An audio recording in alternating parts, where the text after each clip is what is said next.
listening to the Liquid Shape Podcast with your host, Cody Perez. Welcome, everyone, to another brand new episode of the Liquid Shape Podcast, episode 26, with your host, Cody Perez. Mariah, Taz, and Lorenzo. And we got birthday boys in the house. Baby. Look at this. Look at the camera, boys. Come over here. Look over here. Say hello so that everyone can see you out there. This is Taz. Taz is the bigger one. Lorenzo's a little, he gives a little smile. He's happy he's on camera. First time that we do this podcast on camera, we're just giving it a try to see how it looks, how it performs, whatever. So we're happy to try this out and see how it works out. So it's their birthday. I feel like I'm in a Teams meeting just staring at myself. I always have my camera off on Teams meetings because fuck that shit. Well, my company, anyway. Yeah, well, fuck all that corporate bullshit. Yeah. It's the boys' birthday today. It's their 4th birthday. I'm beyond 4. excited for them, man. That's like, it's so good to celebrate them. What did we do today for them? Well, what did we do? Well, Mom started off by giving them their birthday haircuts. I was already singing that. I don't know if you noticed this or not, but when I woke up at like 4, I was already singing happy birthday to them, and I was trying to wake you up, and you were just not having it. So I wasn't awake yet. No, so we did. Mama gave them their fur cuts, brushed their teeth, and then we took them on their dog walk at the park. And then Mama wanted a Dutch Bros, so then we went to Dutch Bros, and they got 2 pup cups. They got treated today. They got treated. They always do on their birthday. The ladies always love them there. They do. Haircuts. Went for the W. Dutch Bros and the pup cups. Then we got ready and stuff for the day. And then we went to our annual spot that we go to, which is in Portland. Well, they have 2 spots now, but it's called Bring Treats for Dogs. Shout out. Shout out. So they do have a food court, Southeast 35th. It's like in this little neighborhood of food cart, like a normal neighborhood.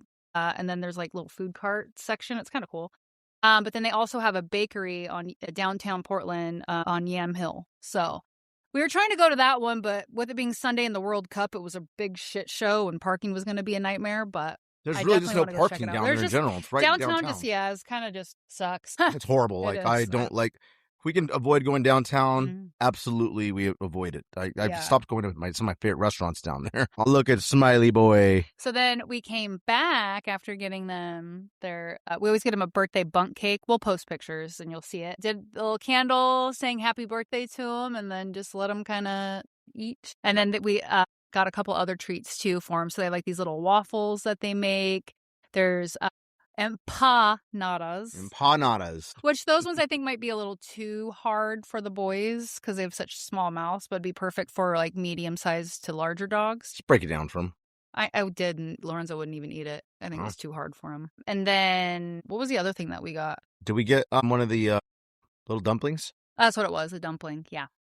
They called it a paw dumpling. Paw dumpling, yeah. And they gave us little candles. And I think they're all made like of peanut butter, right? She said everything. Everything's peanut butter and everything, so. Yeah. So, I mean, it's all human grade. Healthy, organic stuff. So, definitely if you're in the Portland area with your pooch, check him out. Tasmanian's full. He's a character. He's full of personality. Well, Lorenzo's kind of bugging him right Say hello. Oh, they're trying to give each other baths. Yeah. As if Mama didn't already give you a bath. Like 2 days ago. Yeah. So, we took them on their little walk, of course. They love going to the park. We put on their little birthday outfits that we got them. We haven't given them their toys yet. I know. I forgot, but we'll do it when we go We'll give them their keep toys. The excitement spread throughout the day For them, so, yeah. What is it? It's 4:30 now. So after this, we can go down there and spoil them and enjoy maybe the evening on the patio. Yeah. Get some sunshine. Get their tan on. You gotta get your tan on, Taz. He loves the sunshine. He's been all excited. Just whenever he gets in the car with us, big old smile.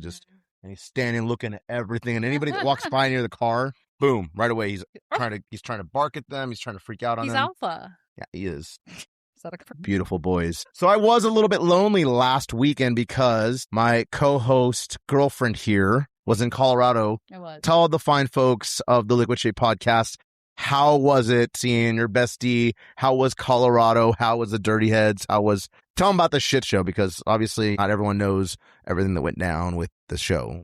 It was, regardless of that, which I'll get into, it was fucking awesome. I love Colorado. I did live there. I mean, I'm born and raised Salem, pretty much. I lived in Broomfield, which is a suburb of Denver, for like 5 years, and I spent my last year in Denver, or in Colorado, in Longmont. So from there, But it was great seeing Amanda and her mom and her son Connor, and then got to see her dad and her brother and his girlfriend and all that stuff. So it was a lot of fun.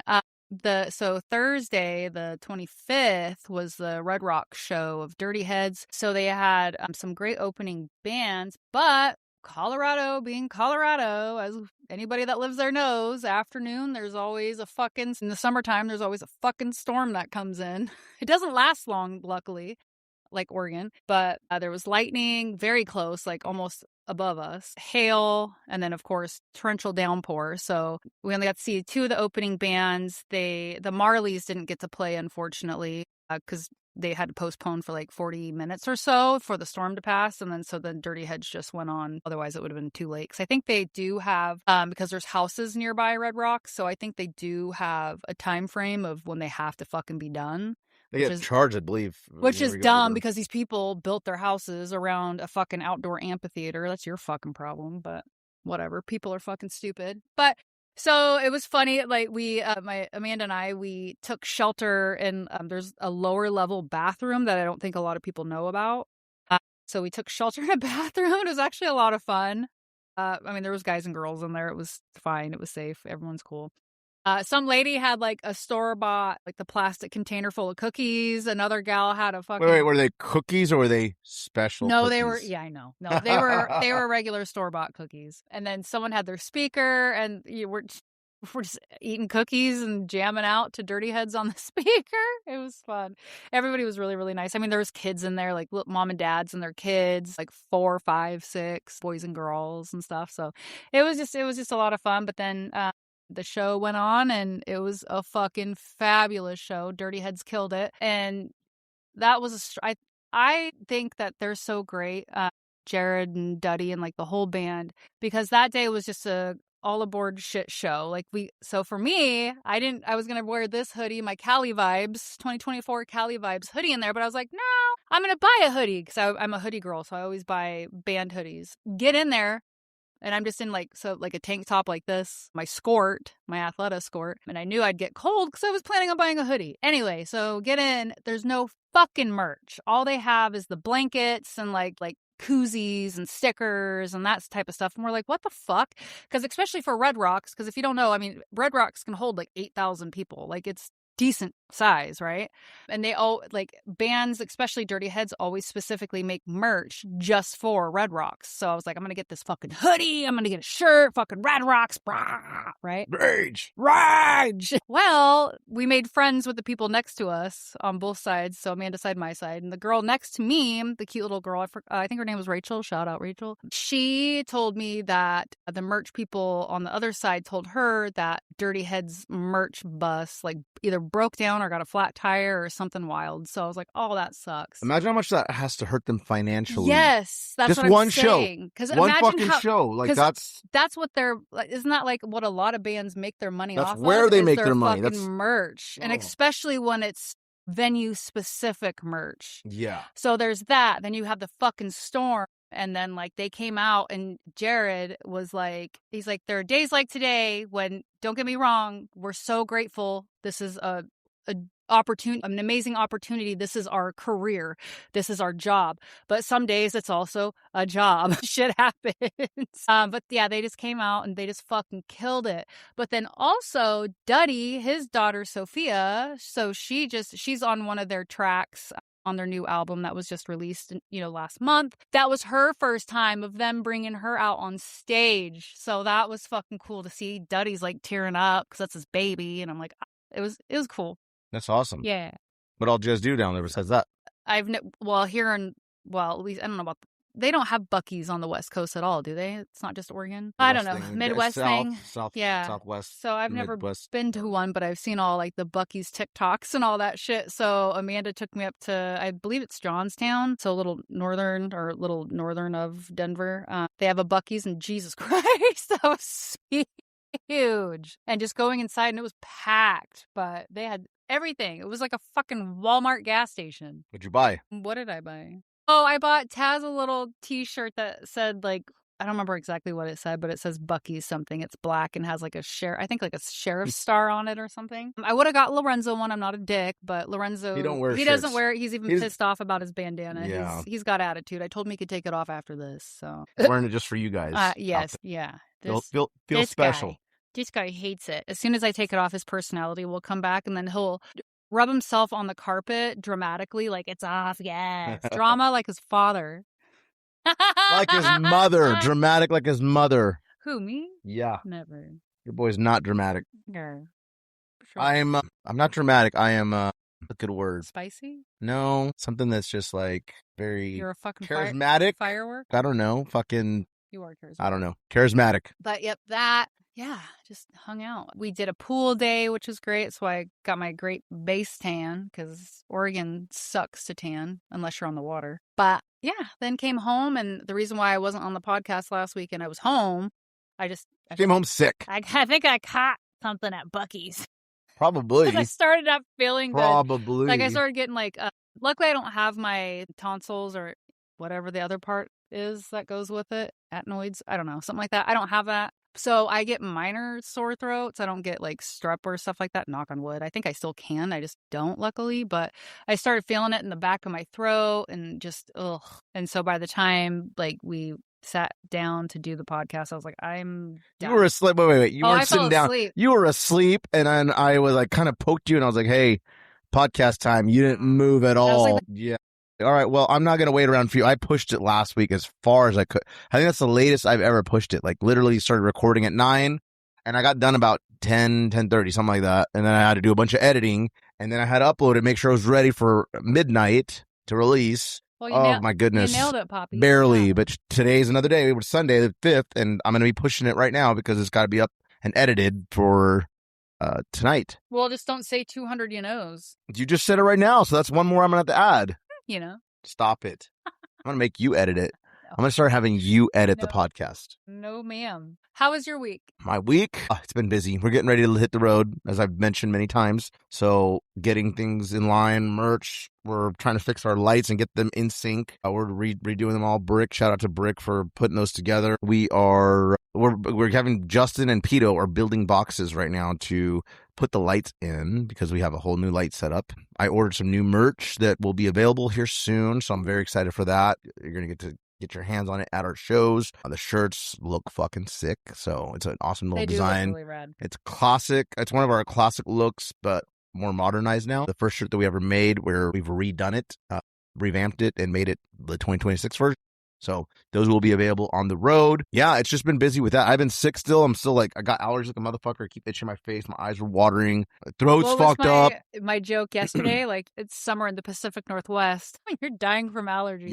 Yeah. And snot just like, how does the body produce so much fucking snot? I don't know. And then being at practice and screaming and singing at the same time when it's all like that. And the further south that we go, like, so whenever I'm down in Salem or at Pete's house down even further south, it just gets worse. Like, I am dying from allergies. Like, it's so bad in that area. So, of course, doing practice in a hot shed shop, whatever you want to call it, when my throat's already fucked up, sucks. But it is what it is, and we work with it, and we just make it happen, and whatever. We just do what needs to happen. So we're getting ready for the road. We're going to leave next Monday, the 13th. Our first show is going to be in Idaho Falls, Idaho. So very excited for that. I'm excited to see a lot of you out there ready to rage. The video's been doing great for Oxygen. So if you haven't checked it out, go check that out. Then we had a 4th of July celebration yesterday. What did we do? What did we do? We just cooked. Cooked and hung out with the boys, enjoyed the sun. I made guacamole and pico. You seen one of your other really good friends? We made all the meats. Oh, yeah, that's right, duh. I met up with one of my OG besties, Christy. Got to love on her for a minute. Her grandma just passed, so that was sad. So I got to love on her. Her grandma was awesome. But, yeah. We didn't blow up any fireworks. No, I'm not a big, I don't fuck. The way I look at it is you're blowing up your money, literally. Yeah. Like, you're setting your money on fire. Why don't you just give it to me? I'll act like a firework. I mean, I'll watch, but I'm like, do something sporadic or stupid. I just don't. I haven't for a long time. I just don't do much on the 4th because I don't know. To me, that's like a scary time to be on the road at night because it is one of the high death holidays. Because I worry about the everyone's boys. Driving. Yeah. That's what I'm worried about. And the boys, they were not feeling it. Because our neighbors back behind us, like, I mean, good for them, but they always have, like, obviously in Oregon, you can't have illegal fireworks, but these guys always do, which is cool. And illegal fireworks means like anything goes up in the air that blows up, the mortars, all that shit. So yeah, unless it's sparklers or like the little fountain fire things. That's why areas to buy fireworks. I'm like, they're pussy fireworks. No. Why wouldn't you invest money on the expensive ass like mortars and all that shit? Because it's like you're blowing up your money. Like what in the fuck? And especially in this economy? No, thank you. I'll spend my money elsewhere. Like, fuck that. Yeah. Look at Lorenzo, he agrees. Look at how cute that little smile is. He's like, look at the camera, bud. Yeah, look at the people. Look at that. Fuck the people. Fuck the record. Yeah. What a good boy. Oh, Taz wants attention now. Taz always has to get attention. He wants to be showcased. He's adorable. I love my babies. Yeah. They're still, they had a busy day, so they're kind of pooped out right now. And I wanted to share this with everyone that for Father's Day, Padres Day. Yeah. Mariah got me this. Well, there you go. Yeah. Amazing gift. I love it. It's very special to me. I got to hang it up, find a spot for it. But I love it. I was going to have it at work, but I'd rather have it here to look at it. Yeah. Fuck work. I'm not one, man. No point. But I do have a bunch of pictures like on my computer, like that on my screensaver that or my background that rotates. That's where I put all my pictures. A good spot for. Because then whenever I'm irritated when it's some like fucking HR bullshit, and I just look down and I see Taz or Lorenzo just smiling with their tongue out. I'm like, that's my baby. It's a good motivation to look forward to for when you get home. Yep. I love it. Exactly. I love it. What else you got? We missed anything? I'm trying to think. I don't think I've missed anything yet. We got my nephew Xander's birthday coming up next week. So growing boy. Yes. Growing. Such a babe. Love it. Very smart kid. Mm-hmm. And I was going to say animated. He's animated. I'm animated. That's what I am. I'm not dramatic. I'm animated. The Perez runs deep. If you met my mom, you've met my brother. If you knew my dad. I should say the all Perez and fucking Flores animated. Runs deep. Animated as fuck. We don't fuck around. You guys are the best. Yeah, there's that's coming up. And yeah, I mean, hitting the road, man. That's priorities of the road. I got to get the merch in line and cleaned up and shit, like straightened out. So I still have to do that today after I edit the podcast. I need a t-shirt. Give me money. I take Venmo. You got to support the band, man. I'll give you something else. That doesn't pay the bills. Does it not? That just relieves stress. Can that be a tax write-off? We can make it happen. Sure. All right. Well, this week's guest is a fun guest, actually. It's a great topic. I know we've got some serious topics about addiction and that we've had a lot lately, and that's fine because that's what this podcast is about. So this next episode, today's episode, or this week's episode I should say, is a fun one.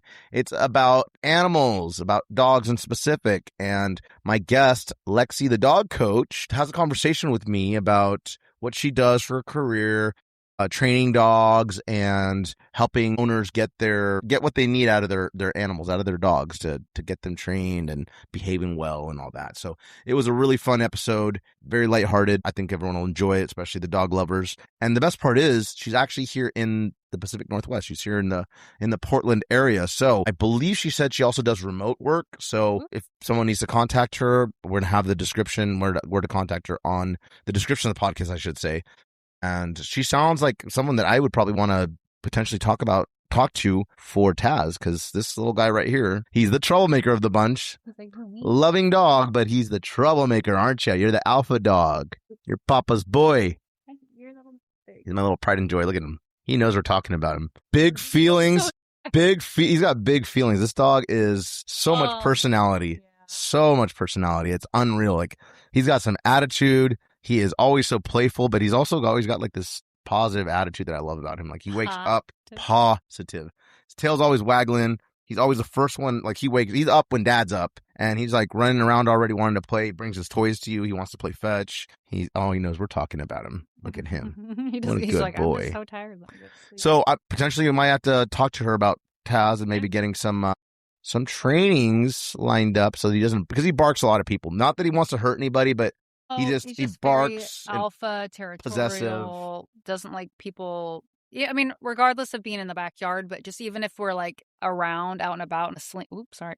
I hit Lorenzo. Jesus. When I have them in the sling, like not always, but there's a good chunk of time, especially if they see another dog, they'll freak out and just start just Constantly like, barking. ugh. And it can be embarrassing. Yeah. It's like, all right, buddy, let it like, go. Yeah, Let it because go. he's just like relentless. I mean, Lorenzo will kind of let it go, but Taz is like, especially if we're at the park and he's like pulling on the leash, like, let me go, let me go, let me go. It's like, no, dude. Yeah. Leave it. So stick around for segment 2 of the podcast so that you can tune in and listen to that episode. I thought it'd be fun to have her on and change it up a little bit.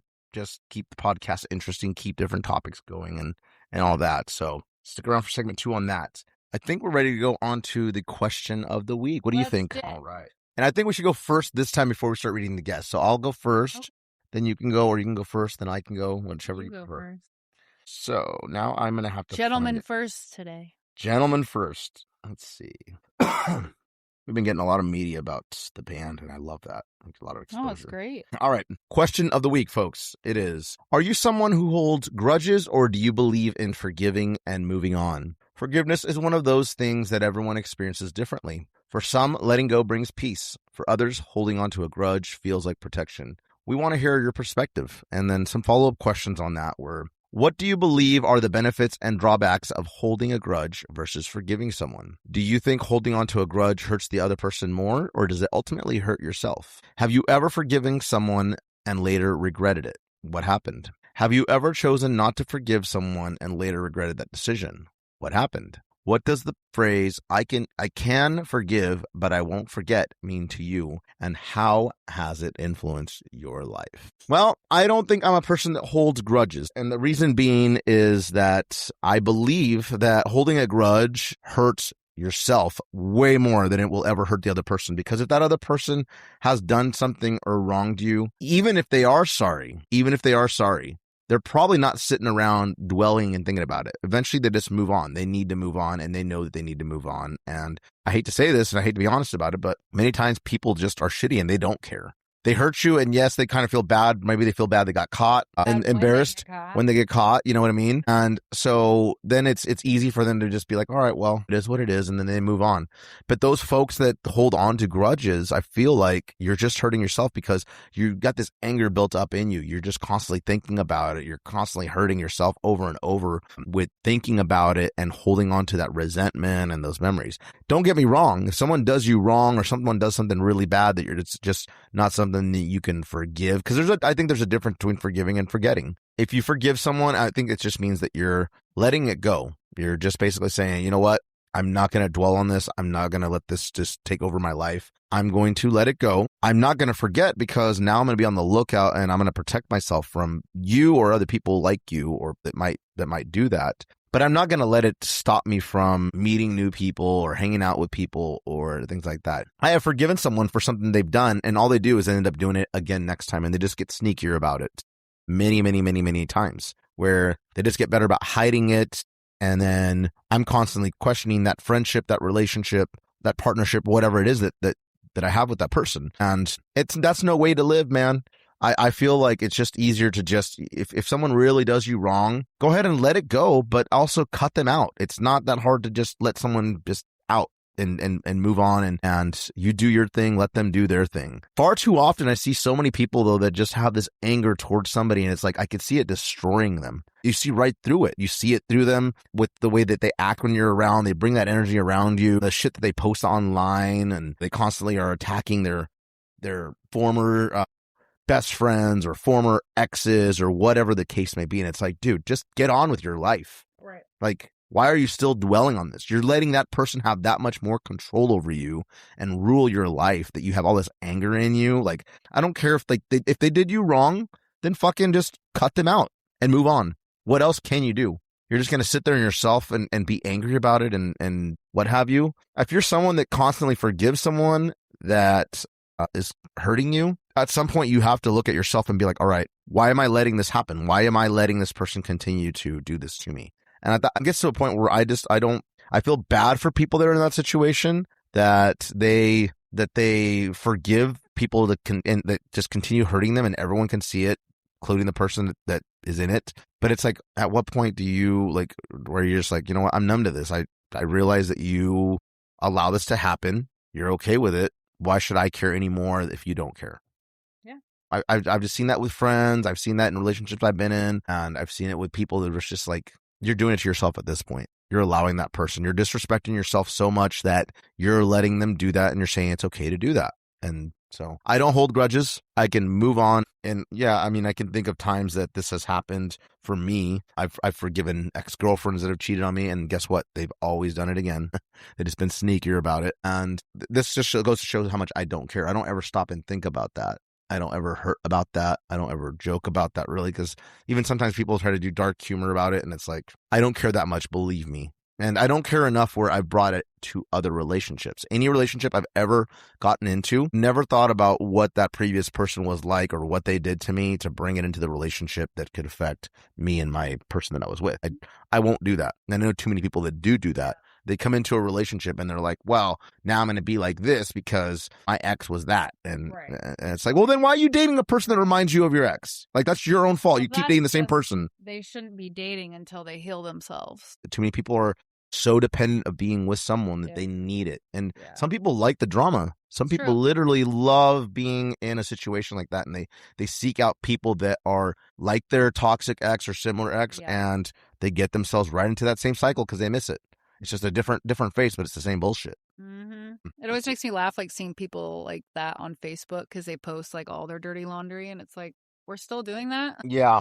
Is this like 2009? What's happening? I always find it funny when people they post something really bad that happened between them and another person, whether it's a friend or their significant other, and then like they put them on blast for a few days or whatever, a week, 2 weeks, and then later you see them back together again. It's like, you're the dumbest motherfucker ever. You guys are the clown show. Like, you literally look fucking stupid. If you have shit going on, keep it to yourself. No one wants to. I mean, people do want to see that because they want to laugh at you, but they don't want to see it. We really don't want to see it, because then I feel like you're a joke at that point when you're just constantly doing that to yourself. Like, it's a game. Like, you're in fucking high school. Like, yeah, like you're sitting here trying to play the victim, but you obviously thrive off of it. And you allow it to happen. You continuously allow it to happen. Yeah.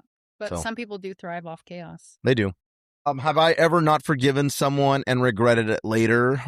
No, I don't. I can't think of that, of any time that's ever happened, luckily. Like I said, I can forgive people that have done me wrong. I just move on. I just don't care. Like, I literally, when someone does me wrong, I'm just like, all right. Bye. There's many times that I have forgiven that I've regretted because I allowed those people to come back into my life. And then eventually I had to cut them out. Yeah. But that's the only regrets I have as far as that goes. But like I said, then I move on and I don't let it consume my life. I don't let it consume my anger, my energy. If a person doesn't get over someone like that, I feel like they still have some sort of feelings towards them, whether they miss them or they still love them or whatever. It's a clear sign that they have not moved on, and that's sad. I 100% agree. All right, so I'll let you answer now your questions. Can't even keep missing it. I got it right here. Okay, well, you pulled it up. So, am I someone that holds grudges, or do I believe in forgiving and moving on? I don't hold grudges.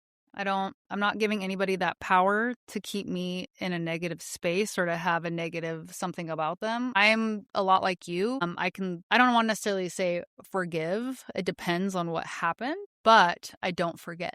So I guess if I do forgive or whatever, I don't forget. And then my ADHD brain's always like analyzing every situation, everything. It's just constantly like scanning. That we've had issues scanning for Mexicans. No, I knew you were gonna go there. South Park.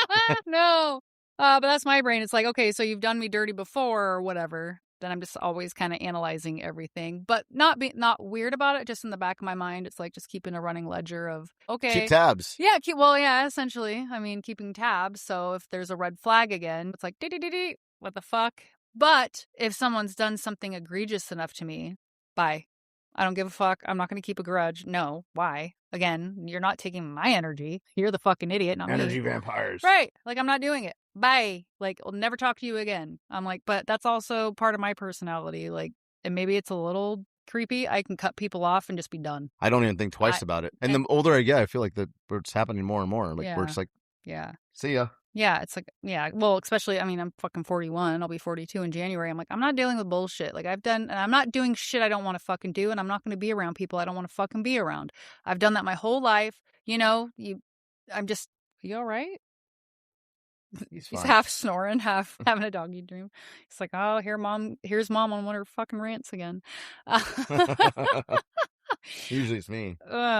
Well, it goes back and forth. What do I believe are the benefits and drawbacks of holding a grudge versus forgiving someone? I don't know if there's really a benefit of holding a grudge. I mean, maybe You won't get hurt. you won't get hurt, but at the same time, you could be missing out on things. I do want to say people do make mistakes. And just because they do something one time doesn't mean they'll constantly do it. Obviously, depending on what it is, right? Like cheating to me is like no go. Once a cheater, you're probably always a cheater, especially if you're cheating at this age. You know what I mean? I'm not talking about like 18, 19. Like everybody's fucking at that age. Let's be real. Like whatever.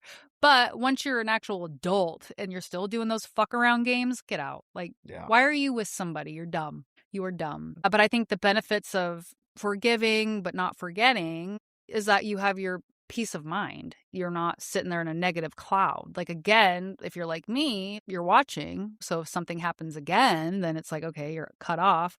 Or if it's just a situation that you just cut them off completely, I mean, that's free space that you gave up. I mean, obviously there's probably been shit with that person previous to get to that point. You never know. Your heart and your soul too is it's a huge just, relief when you don't have that energy that you're holding on and just anger. Why live in anger and negativity? Like, it is what it is, bro. You want to do me dirty? Fine. You're done. You're out. You'll never see or hear from me again. Go do somebody else dirty. Go do somebody else dirty. They will. They will always find somebody that they do it to. There's usually a fucking pattern. It's usually just not a one and done. Like, that's pretty few and far between. People that constantly burn bridges, you see that. Where they constantly have, they don't have friends with this person anymore. They're not friends. They constantly burn bridges. They like constantly like post pictures of new people that they're currently friends with, that they're not even that close with, but they're trying to put this facade out there like, oh, wow. That happens and then you'll never see them with that person again. People do that a lot, man. Yes, they do. Do you think holding on to a grudge hurts the other person more, or does it ultimately hurt yourself? I think it ultimately, like you said, hurts you because they probably don't give a shit. Especially if they're a fucking reoffender and that they constantly burn bridges or hurt people.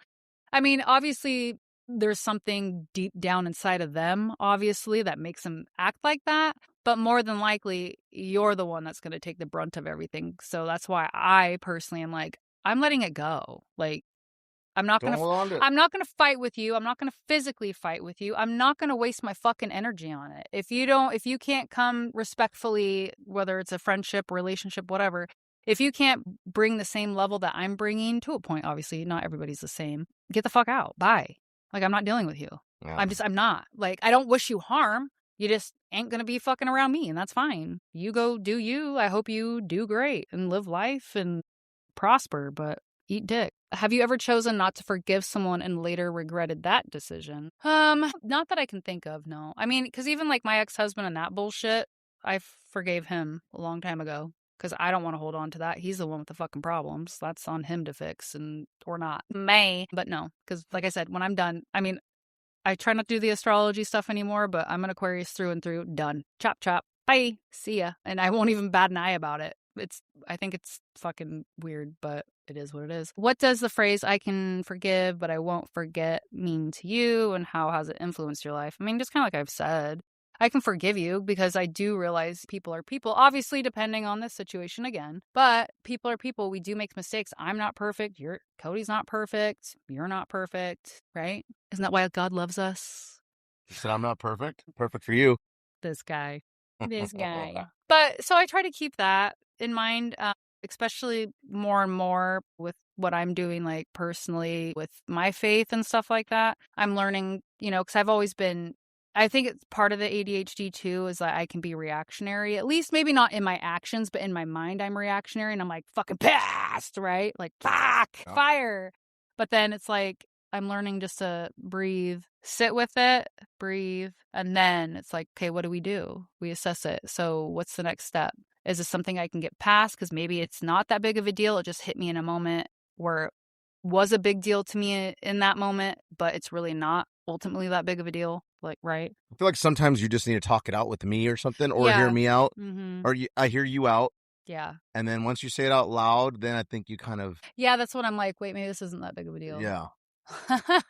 Yeah. Maybe. And I think I'm the same way too, though. I'm the same way where I'm like overreacting about something, and then you just kind of turn it around by listening and like say something that completely changes how I think of it now. And I'm just like, oh, okay. Mm-hmm. But then maybe that's on me to say, well, okay, for me to check myself and say, well, why did this particular thing get me so riled up? Like, what's harboring there? Maybe not with that person, but maybe it's just something stemming off something past trauma or whatever it may be. So it's really just sitting with it and just, instead of just reacting, it's just, was this a big deal?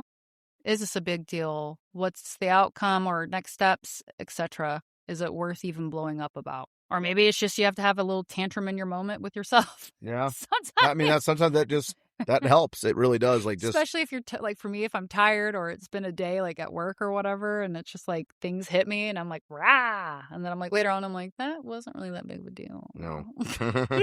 Well, did I answer all of that? Yeah. Okay. So now we will read from our guests, and thank you all very much who submit to the question of the week. And I will start here. Let me start with got to hit it from all platforms. Yes. So this first one is from Donna Rogers, and Donna says, there are no benefits in holding a grudge whatsoever.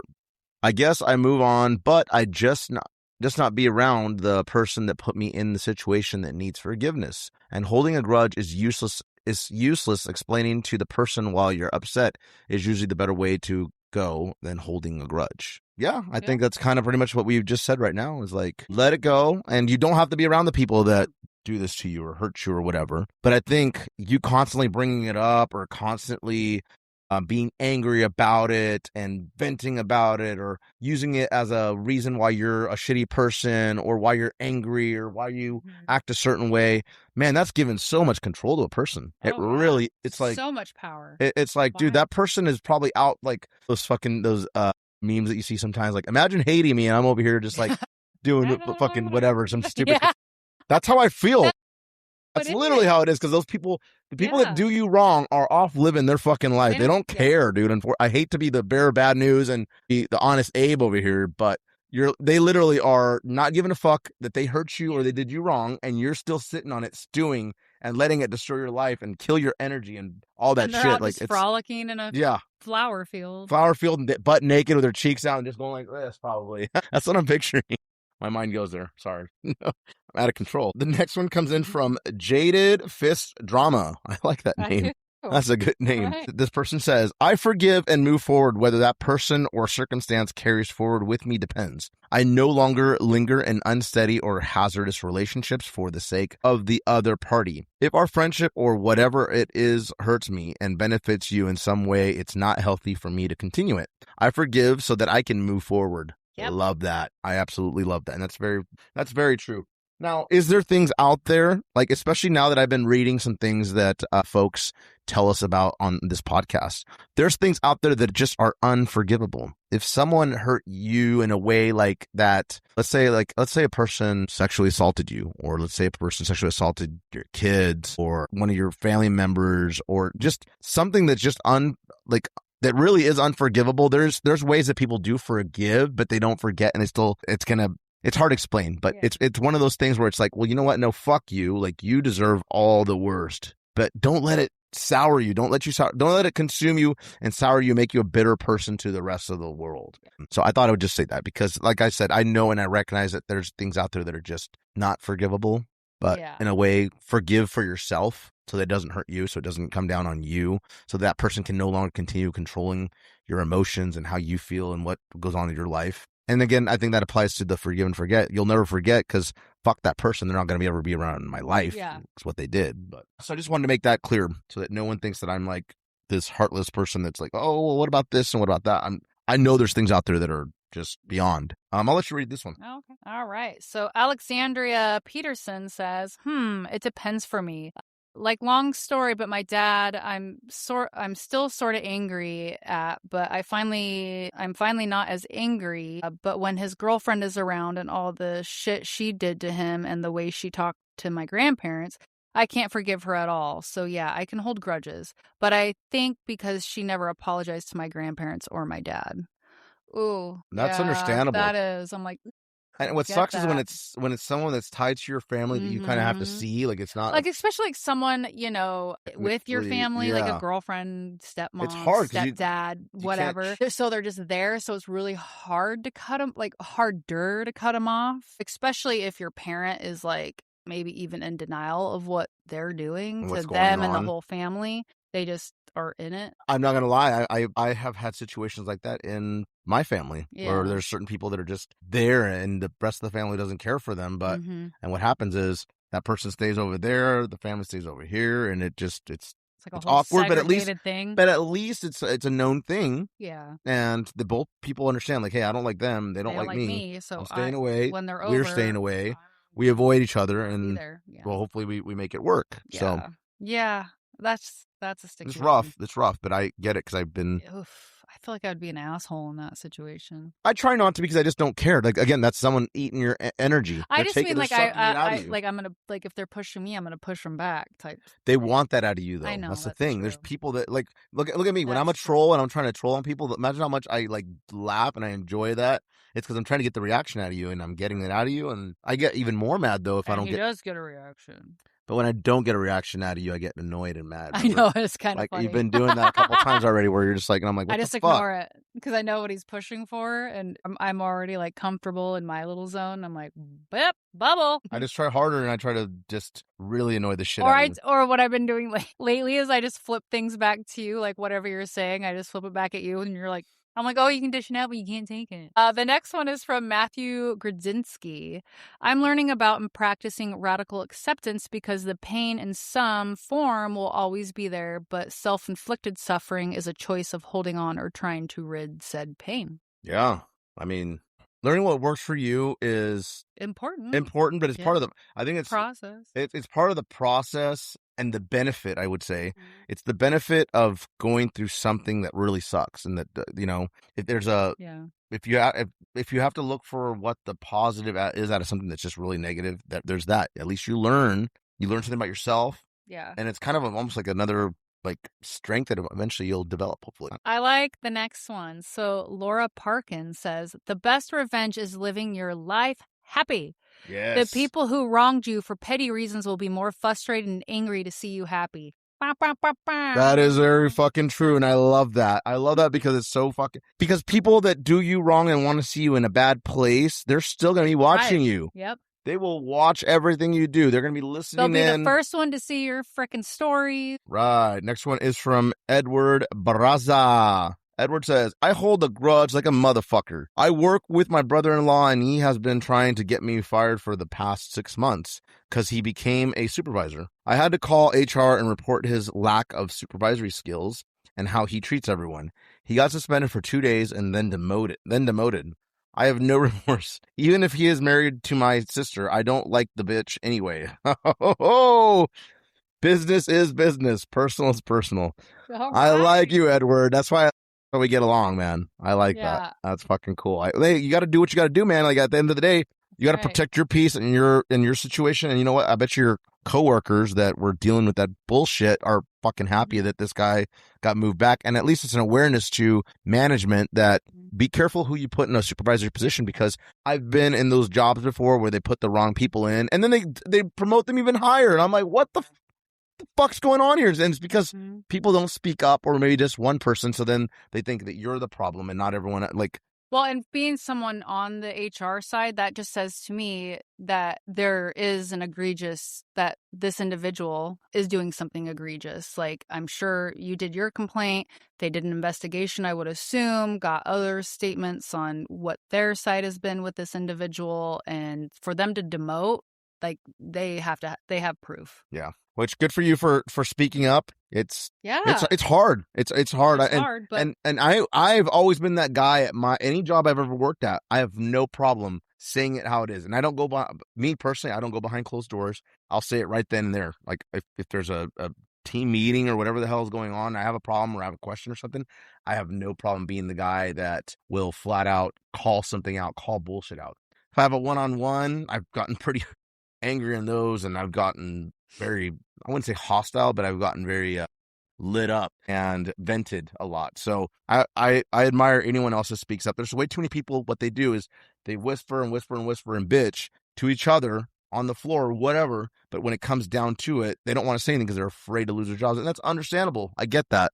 But if you don't speak up, you're going to be that person that constantly just gets shoved down, shoved down, shoved down. And those people that are doing that kind of shitty behavior, they're going to keep doing it because they know they can take advantage of their power. Next one is from Rabble Row J. Only thing that matters is being able to forgive yourself. You have to live with yourself. The only pure form of guilt or grudge should be self-inflicted. Shadow work is hard, and it's not my job to care about what other people think of me. I've found most don't understand what I'm trying to portray and make false judgments and haven't the slightest clue who I am. So to even care about their opinion is pointless, and holding grudges only hurts person holding onto those feelings. Yeah. 100%. That's 100% true. And you should only answer to yourself. Fuck what anyone else thinks. Fuck what everyone else thinks of you or what they think they know of you, because everyone's going to have their judgments. There's so much, this happens far too fucking often, where everyone has this thought of who they think you are and they box you in this fucking thing. And then they get upset when you prove them wrong, and they still try to convince themselves that you are what they thought, because no one likes to be wrong, right? Everyone wants to be right, and they want to say that their judgment is great and this and that. But when you prove them wrong, that you are, and it's not like you're trying to purposely prove them wrong. It's that you are showing something that they just are too blind to see because they've already made up their mind on who you are. It's like the saying I like is, it's none of my business what people think of me. Yeah. I think we've mentioned that on this podcast before, and that's very true. Fuck people and their opinions on yourself. Be yourself at 100%.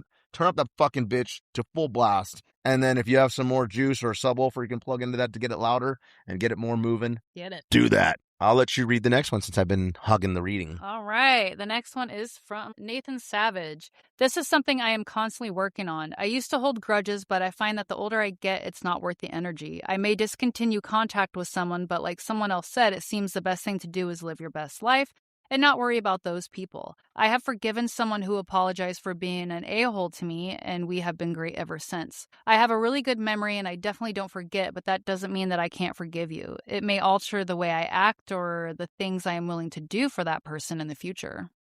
Yeah. That's a mature, absolutely great way to respond to that. Yeah. I like it.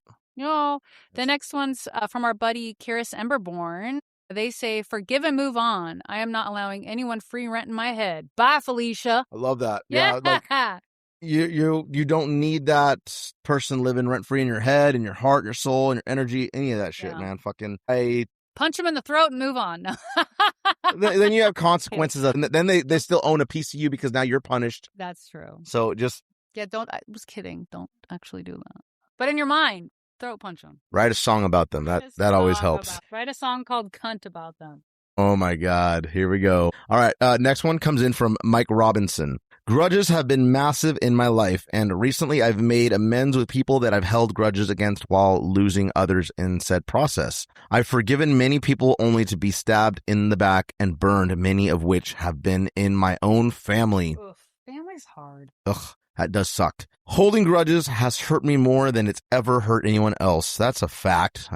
Agree with you there, Mike. When I realized this through therapy, it broke me in ways that I shouldn't have been broken. Some friendships of nearly 20 years have been ended due to grudges and lies. That really sucks. Yeah. That really, really sucks. To me, forgive but won't forget is still the hardest thing for me because it is for me and not them. But the I won't forget hurts far, far more because I do want to forget it because it raises my stress, anxiety, and even more so my anger. I hate being an angry person because I'm the kindest, most genuine person you'll ever meet. Shit gets hard as time goes on in your healing process, and this ties back to last week's episode. When you're healing and there's a wedge driven between that, it just defeats you in ways you thought you could beat. Don't fucking quit. Don't give up. Keep fighting the good fight, and you will be stronger than you once were. Mike, I 100% agree with that. And yes, I think when people say don't forget, it's not that you're replaying that memory. And I think that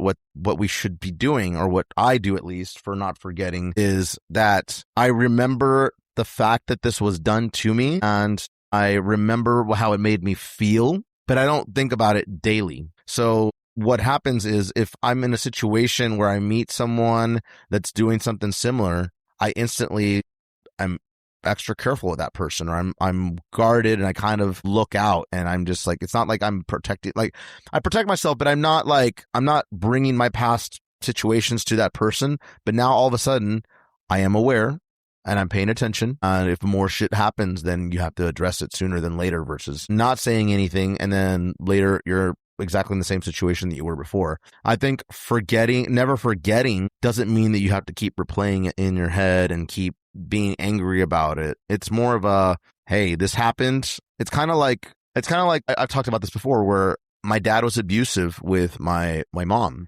And I seen that happen at a very young age. And it didn't stop me from loving my dad, but I knew what he was capable of doing. And I remembered that. And now I remember it like as in a way that it makes me angry when I hear about men that hit women or situations like that where people are just abusing power and that kind of stuff. So I'm on the lookout for that. And I do get angry if I hear about shit like that. And I believe that if you're a man that hits a woman, you're a piece of shit regardless. If you're defending yourself and like blocking, that's one thing. But if you're actually swinging on a girl, choking her or whatever the fuck, like, you're a fucking coward. Like, if a chick, and I've seen it where chicks go crazy and they start beating on you or whatever, you got to figure out a way to block it or run away or get out of the situation.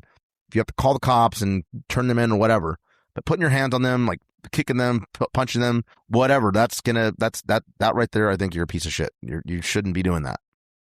No one should be putting their hands on anyone, period. But fucking, I know it happens. So to me, I would say that never forgetting doesn't mean that you're replaying that episode or replaying that moment over and over in your head, because that's just going to hurt you in the long run. And it's allowing that moment to take too much control of your life and your feelings and emotions, and ruins potentially you living on with your life and potentially meeting more people that are great. So I'll let you read the next one since I've been reading more and more. You're a better reader than I am. You're sweet. I don't know about that. The next one is from John Gillian. He says, I was ready to burn things to the ground instead of forgiving. Then I prayed, something my now pastor told me to do when I was suicidal and in a very bad place a few months ago. And I asked God to forgive my ex for cheating on me and to give her hope, love, peace. It changed my life. And I have not held a grudge since and have forgiven more people than I can count, as well as forgiven myself, which was something I was not able to do since I blew myself up as a kid at 8 years old. I'm 47, will be 48 this year. I without a doubt believe in forgiveness, true forgiveness, not kind you just say but never mean.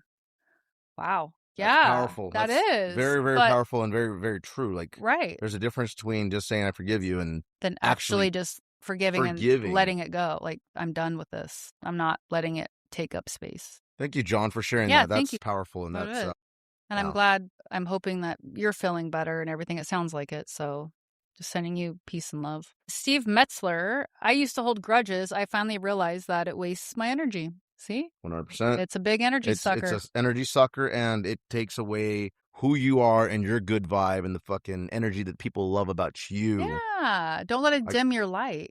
Like, there are shitty people out there, and the older you get, the more shit's probably happened to you. I mean, I know it has to me.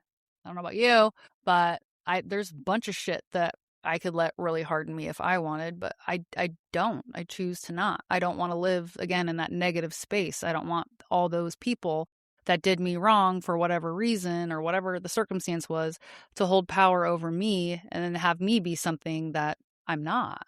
It's kind of like when the good guy is after the bad guy, and then all of a sudden, like, for example, like the first Batman, when Batman was after Jack Nicholson's character, Jack Napier, and then throws him in the vat of acid or whatever, creates the Joker.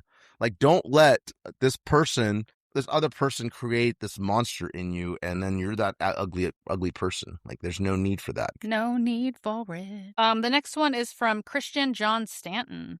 It depends on the person. I'm a kind person, but was badly bullied in 2017 because of my disability. I hold grudges against people who go behind my back. Well, first off, no one should be making fun of anybody when they have especially for a disability. At the end of the day, we all have our disabilities, weaknesses, or whatnot. Some are more severe than others. Yeah. So if someone's making fun of you, guess what? There's going to be another motherfucker that can make fun of them for their disabilities. Or that one of the disabilities I can tell is that they lack empathy or fucking character of themselves, and they're a fucking coward if they're making fun of you for yours. So there's that. Absolutely. I mean, blah. So, I mean, I do get holding a grudge, but ultimately, I don't know, just thinking about it, Is it something you want to hold on to forever? Yeah, don't let it There's eat. just Like we were shit just talking about people out earlier. there. Don't let it eat away at you. Don't let it And that- sour who you are. like what Cody was saying, I mean, that just tells you like what their character is like. If they can lower themselves enough to make fun of someone that has a disability. I mean, are these the kind of people that kick dogs too? Like, you know what I mean? Like, fuck them. Yeah. You're amazing. Fuck them. Jason Carey says both. Jason Carey. Shout out to Jason. He texted me the other day or called me. He tried calling me, but Jason, I don't answer my phone calls for anybody, bro. I'm sorry. Just do not. I do not talk on the phone, period. But Jason wanted to play a prank on the band and kidnap me when we go to Idaho, because last time we came, not last time, but one of the times that we played in Idaho at Pocatello, I believe, 2018, we were on a tour. He kidnapped me, quote unquote, and the band was freaking out, and we were recording it from a distance, and it was a big old shindig. So he's like, what can we do this time? Yeah. We have to get more creative if we're going to do something. Not kidnapping, Yes, but just do a fucking prank some other way. You can think of something. Yeah. Well, I'm always got pranks up my sleeve. Yeah. Is that it? I think that's it. That's it. All right. That's it. No shit. That's it. No shit. All right, guys. Well, please stick around for a segment 2 with my guest, Lexi the dog coach, and make sure you tune in. Thank you so much for sticking around for segment 2 of the Liquid Shape podcast, folks. Today, I'm excited because I have a brand new guest that I don't know too much about here. Sometimes I have guests that are friends or people I haven't talked to in many years, or brand new guests. And I love having brand new guests that I don't know much about, because it makes for great conversation and for me to learn and for all of you to learn. So today's guest is Lexi, the dog coach. Welcome, Lexi. Hello. Thank you so much for being on here. I'm so excited that we get to have you on and share a little bit about you. Go ahead and tell the folks about you, what you do, and whatever else you feel like sharing. Yeah, thank you so much for having me. I'm a personal professional dog trainer. I'm registered through the AKC, and I have been training dogs for over 15 years. I love that. How did that come about? I'm a huge animal fan, and I love dogs, especially. I have 2 little guys. How did that all come about? Yeah, so when I started working with animals, I was in high school and I worked at a horse barn. I grew up in the Midwest, so my neighbor had horses, and that was my high school job. He had Arabian horses, which are very persnickety and kind of stuffy, and I had to learn very quickly how to respect a large animal, whether that be their space or their attitude or and then from there, let's see what happened after that. It's been a long journey. Quick question. Did you ever get hurt by those horses? Because the big horses always have intimidated me, so I keep far away from them. Yeah, they can smell fear. I've got stepped on, but I've never been kicked or anything. I think the main point is to just let them know your presence. Like if you're coming up beside them, you have to have a hand on them to let them know, hey, I'm here, I'm braiding your tail, I'm behind you. Just letting them know where you are in relation to them, because their eyes don't see behind them. Are they typically pretty calm, or can they get aggressive easily? Or the ones that we had were not aggressive. They were just very opinionated, which is fine. I respect that. Same. But they were Arabians, so they were bred to be very particularly genetic. So they were very kind of uppity, but that's fine. I loved them just the same. That's so awesome. I showed them through the Eastern Michigan Arabian Association, and I would travel to Michigan from where I was living, and I would show them, and I placed them a few times in the higher up, first, second place. Ooh, and that's then cool. Yeah, it was a lot of fun. And I liked being part of that community, because those people are really unique. And the bull riding crowd, the roping crowd, they would have their dogs there too, herding sheep with the horses. It was a lot of fun. How often do those competitions usually happen, and how long do they go for? Is it a particular time of year, or? When I would go, it was in the summertime. And there would be different heats that you could compete in. So our heat was setting up, where you would just have the horse kind of stretch and flex to show off their muscles. So my main job was to work them so they had muscle build. And then when it was time to show them, basically they would just stand there and be like, look how pretty, That's awesome. What kind of diet typically would those competition style horses? Yeah, so they eat their typical hay mostly diet. We would call them hay burners as a joke. But yeah, they eat a lot of hay. Alfalfa. They would have this special grain and pellet mix. They would eat a lot of sugar before the competition, so they would be kind of excited to go out and run around. And yeah. And then from there, ranching industry for a long time. I lived in New Mexico, the wilderness of New Mexico for a couple years, and I did wilderness ranching, and I had goats and chickens and horses and mules and sheep, and I ran a hot spring alongside of that, and we were a pack ranch. So we would help people come into the town. The town was very small. We lived in the middle of nowhere. And we would pack up their mules, pack up their horses, saddle them up, and they would go on a hunting trip. That's awesome. What was your favorite animal of that whole different types, variety of animals? Question. And which was the most difficult to deal with as far as like having to handle them or feed them or whatever? I think the show horses were more difficult than the ranch horses because the ranch horses were pack animals. The show horses were very much individual, and especially the breeds that I was dealing with as far as Arabians go and separate from pack animals, which are very much like quarter horses. They're kind of a mix mash of all the best breeds of horse, whereas the ones I was dealing with in high school were purebred. So. Okay. Yeah. And then from there, I went on to live in Utah, Park City, Utah, where they held the Olympics a while back. And I trained sled dogs for the Iditarod. And that was a lot of fun. And that's kind of what got me started in dog specific behavior. The sled dogs were amazing. I loved every single one of them. They all got good night hugs. Well, and I think there was about 40 of them. So I had 40 huskies, and they were all athletic build, and they were pack oriented as well. And because I was used to pack oriented animals through my ranch training, I understood that these are not house pets. These are athletes, and they have a job, and their job is to run really far, really fast for a super long time. And they would scream and scream about being excited about it. So yes. And I've heard people's arguments towards race dogs that, oh, they're abused and blah, blah, blah. No, my dogs were not abused. I can agree that there might be someone in the industry that's not following protocol, but my babies lived in a heated garage. They had their own plush bed. They were spoiled rotten. So. And you had 40 something of them? Yeah, they were my boss's dogs. We lived on site, my partner at the time and I. And yeah, we would run the sleds. We would go camping, winter camping. So I learned a lot about survival in the winter and how to stand on the sled and what they ate and how to work quickly because they had these ice pick brakes that were like a claw and they would drag behind the sled and you'd have to catch the claw into the snow and you would have to pray to whoever you served that pop didn't happen, that the brake didn't pop because those dogs would go without you. Oh, they goodness. Right. And especially if you were in the wilderness, they didn't have a home to circle back to. So they would just keep running and probably get stuck around a tree or something. So, and yeah. How long would you guys go? Because I imagine I've never gone camping in the wintertime. I can imagine just how cold that's got to be. How long would you guys go for with that? And how many dogs would you take at a time when you would be doing that? We would take all of them. All 40? Yeah.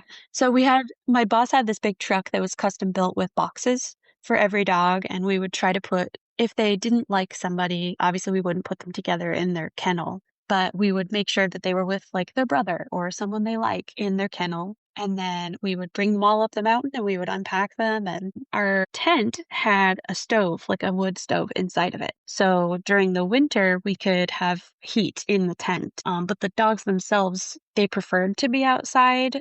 They did sleep inside at home, but when we were camping, they preferred not to sleep in the truck. They would scratch and scream until you let them out. Wow. So. I just, it's hard to picture 40 dogs out there and camping and keeping track of all of them.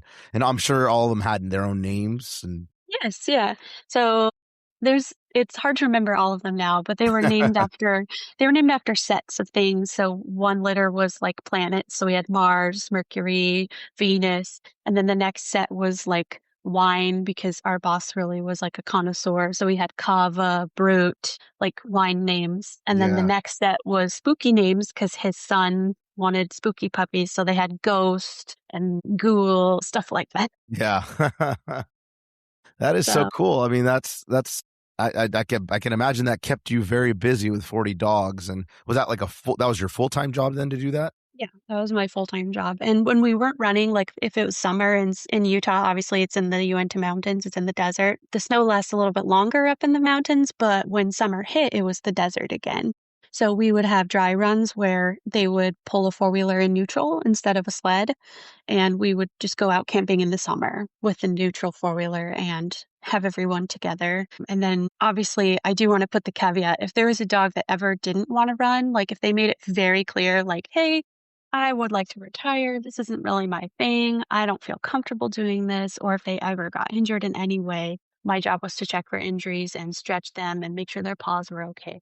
But if we got a dog that was like, nah, we would adopt them out to a family. So we never forced a dog to run if he didn't feel like it. So I remember driving out to Colorado and dropping off a little guy that just, it wasn't his thing. And so she adopted him and they do marathons. So it's kind of a slower distance pace. That's awesome. That's good to hear that you guys were mindful of that, all of that. So typically, like with those the sled dogs, do they compete pretty frequently, or how does that all work? I don't know too much about it. Yeah, so there's qualifying races. I would consider the Iditarod itself to be similar to the Boston Marathon, where you can't just sign up for the Boston Marathon. You have to compete in qualifying races to get there to prove that your body is capable of handling that level of stress and competition. So there were qualifying races leading up to the Iditarod. And so where my boss was at the time I was working with him was entering into qualifying races. So a lot of our races were smaller, shorter distances with a lot more community-based trainers and handlers is what my job was considered because I wasn't a racer. I was there to keep the dogs safe. Yeah, so he was on his way through the qualifying races at the time I was working with him, leading up to the big one in Alaska. Nice. And how long did you do that for exactly? A year or two. Yeah, I worked with them for a year or two. And then from there, I've lived all over the country, but from there, I eventually found myself in Portland and I was looking again for a job where I'd like to do dogs, working with dogs. And I find it comes really easy to me, like the behavior of animals, I find to be really predictable and I understand it pretty simply. And I don't know who's in charge of my life, but they blessed me with the gift of communicating with animals. They're like, here you go. So I ended up working for a major pet supply chain and I became the first district trainer for Portland. So my job was to train the trainers as they came into our organization and send them to their home store to train in that community. Well, you're definitely in the right location. I'm in the Portland area myself, so I know how dog friendly it is around here. And I love that because I can take my dogs usually almost anywhere with me. Yes. Including, I believe there's a restaurant where they actually have like a dog menu. I forget the name of the place. Yeah, the Space Bar. It Space might Room? be that one, or there's another one. I think it's like it's like the 10 or 10 something. 10 Shed or something. Yeah, I think something like that. But I remember seeing it and I was like, no way. And I looked into it a little bit more. And I'm like, oh, I got to take my boys here one of these days. And they also have my boy's birthday's coming up. So like I said, I'm dog crazy.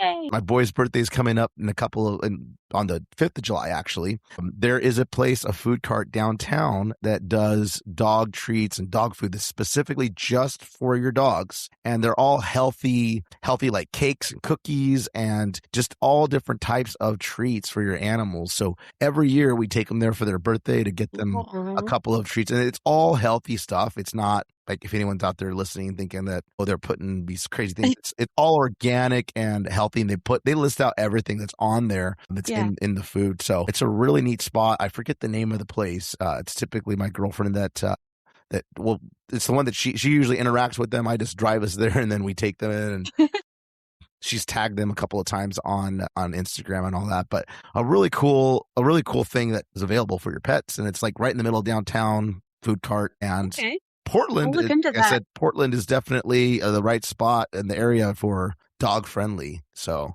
you're in the right spot. Yeah. Thank you. Yeah, I agree. There's a lot of people here and they all are really respectful of animals. And so after my stint with that company, I had asked if I could have a raise, and this is a bit of a candid moment here. I asked if I could have a raise, and they shorted me my request by like 50 cents. And I thought that was pretty disrespectful. So I started my own training business because I thought to myself, why am I training for someone else when I could be training for my community and myself? Yeah. And be able to price myself how I feel I'm worth and to step the rules and regulations to my standard so that I can meet people where they're at instead of them coming to a store to sit with me in an environment that's pretty chaotic. Yeah, I like that. And that's mad props to you for knowing your value and not taking anything less than that and taking it upon yourself to build something. I love that. I love the go-getter attitude. I always admire folks that do that. So that's awesome to hear that you've done that. Thank you. Yeah. And it's been a journey for sure. I can't say that has always been me. I had to learn that through trial and error of personal endeavor. But now that I do my own training, I find that the people I'm meeting and coming in contact with are some of the nicest people that I've ever met. And generally speaking, every single dog I've ever met is just the most wonderful creature. And it's cool to me to meet someone in their home and sit and talk with them about, okay, how can I help? Like what do you need or what does your dog need? Like how can I help you communicate?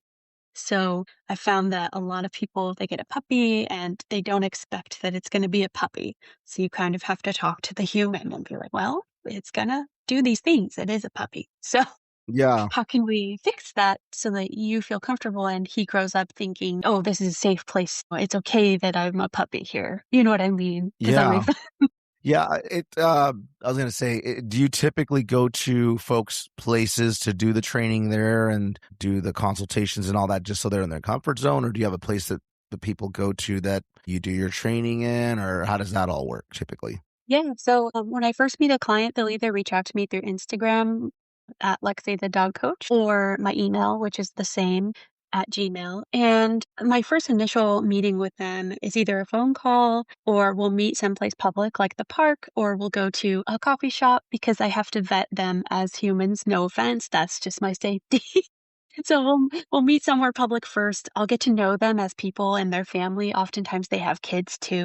And we'll meet together and we'll discuss the goals. And then from there we decide whether or not their family and their dog is capable of meeting in the park continuously or if their dog and their family would prefer to be at home. So they kind of decide for them what's best. And if it's at home, I will meet them at their place of living, their home, their apartment, wherever they be. And I bring my own treats and I bring my plan. I write up a plan the next time we meet to kind of discuss, okay, here's our goals. Here's what our next steps will be.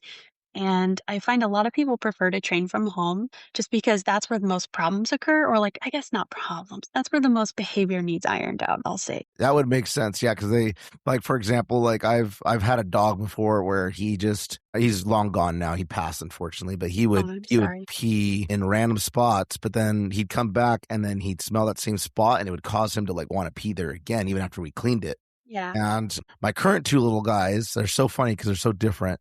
One of them is just so chill and relaxed, but he's always got this look on his face like he's worried or waiting for something bad to happen. I don't know why. We got him right when he was like 8 weeks old and he's had nothing but love here and he's had no reason to like be concerned. And then the other one, his brother, which is his litter mate, he is kind of like the alpha dog. Like he is just like, he's like running around the house like he's security and huffing and puffing. And when we take them out on dog walks, he can't see anyone or anything without him like barking at them. It's not like he's being aggressive, but he wants to be seen. Like he has like this thing where he loves attention. And so he barks and barks and barks until we like take him up to the people and we're like, hey, he's not aggressive, but he wants you to see him. If you feel like petting him, go ahead and pet him. You have permission. and then finally he'll like chill out, but it's like, he's like craving this attention from anyone that's within sight. And it's so funny to see the two, how different they are. But I always just wonder like how one of them's so comfortable with himself and he's just like barking and owning his environment. And the other one is just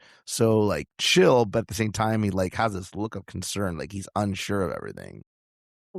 It's funny how dogs they all have such different, unique personalities. And so I wonder like, how is that? Like, is that challenging for you, or are you able to usually kind of tell, okay, this is the type of personality trait that they have. This is how I'm going to approach the training for this type of dog? Or how does that look for you? Yeah.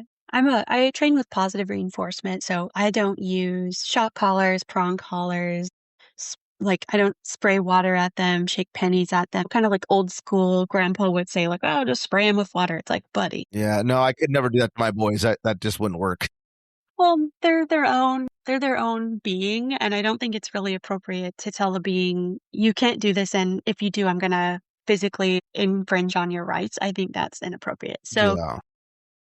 when I'm dealing with breeds, oftentimes you'll find that similar to the horses I was working with, let's say, for instance, a husky versus like a poodle. They're going to have their own genetic standing where a poodle is bred to be a water dog. They're bred to be a hunting dog. They're bred to have like a really bold personality and they're bred to be smart. Huskies are bred to be smart, but they're bred to be kind of mindless runners. They're no offense to huskies. I love them dearly. They're meant to exercise. They're meant to go and they're meant to be loud and excitable. So similar concept between the two of them. They're both athletes, but they have different purposes bred into their DNA. So if you're working with a Chihuahua, for instance, they're going to be pretty rough and tumble. Their ego and mind is a lot bigger than their bodies. So Yeah, for sure. you have to work on their scale and you don't want to overpower them because they're small and you're bigger. So you have to approach breed-based training with the knowledge of that breed, or if they're a mixed breed, like a shelter dog, rescue, by the way, adopt, don't shop. If you are picking up someone from the shelter, you're probably getting someone from Mexico that was mixed breed from a bunch of street dogs, and that's going to be a really good quality of life for that dog because they're not genetically inbred. Their genetics are a lot stronger because they're the ones that survived. So I find that street dogs are really resilient and they're very quick to adapt. So depending on the family and the dynamic that their family has based on training that dog, you can work with, hey, let's get the kids involved. Let's get dad taking them on walks. We'll take the older son, we'll go with you, then the mom. So I find you have to orchestrate this community-based training, whether or not the dog is breed specific too. So you kind of have to approach each case individually, which is another reason why I ended up leaving the corporate world because the corporate world had a rule book and the rule book was for each dog. And the book was Bible. That was law. Wow. And right. So if you breached that at all, it was obviously because we're dealing with corporate, it was an overstep of boundaries. And when I was training in that environment, I realized that this single mom and her son and this golden doodle have a very different set of circumstances than this family with 5 kids and a pit bull mix. Love pits, by the way. So, and if you're following the rule book, they're getting the same information, but they're not receiving it the same, or the dog is incapable of following that exact path to success. So when I stepped away and I started training for myself, I realized I can meet you, like we talked about, where you're at, and I can create a plan for you. That way I'm not just following a corporate book that says A, B, C. It's sometimes it's A, D, C, B Yeah. for each family. Yeah, I love that you take a different approach versus this whole like, because dogs they're just like people, right? You can have two people that come from the same environment. It could be brother or siblings, and they're just very different and just different personalities. They may have some similar traits, like a lot of these animals. That it's good to read up on your breed to see like what are some characteristics, what to expect, and whatnot. But it doesn't necessarily mean you have to hold it to that exactly. That dog is going to be different depending on its environment and depending on if it was abused or not, and if it's gone Right. through shelters and all that kind of stuff. So it you could have two dogs of the same breed and they've had two different qualities of life. And so you have to kind of sit down with the dog, get to know that dog individually and approach it based off of what you're observing, not just some corporate book. And I love that you're doing that you're getting to your own way of doing it versus just by this book that a corporate company puts together. Yeah.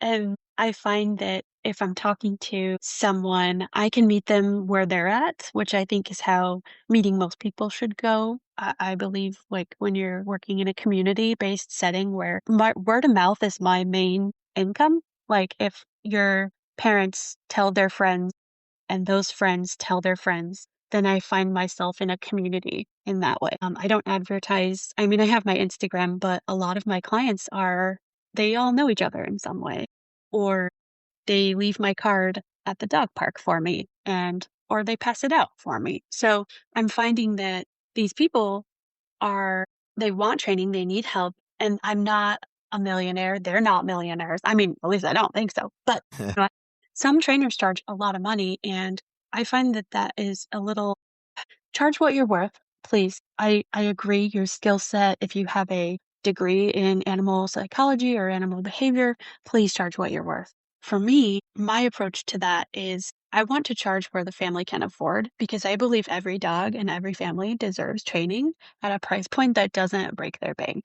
Yeah, I love that. So when I have a single dad and he's got a little dog to keep him company, I'm going to work with him in the way he feels most comfortable. And so I find that a community-based effect on my pricing really helps people understand that I'm approaching this situation with them through passion and understanding towards their situation as well as the dogs, because everyone is different. And if I can find myself a niche in that market where someone can say, "Oh, I can do this and my dog would love to be at home."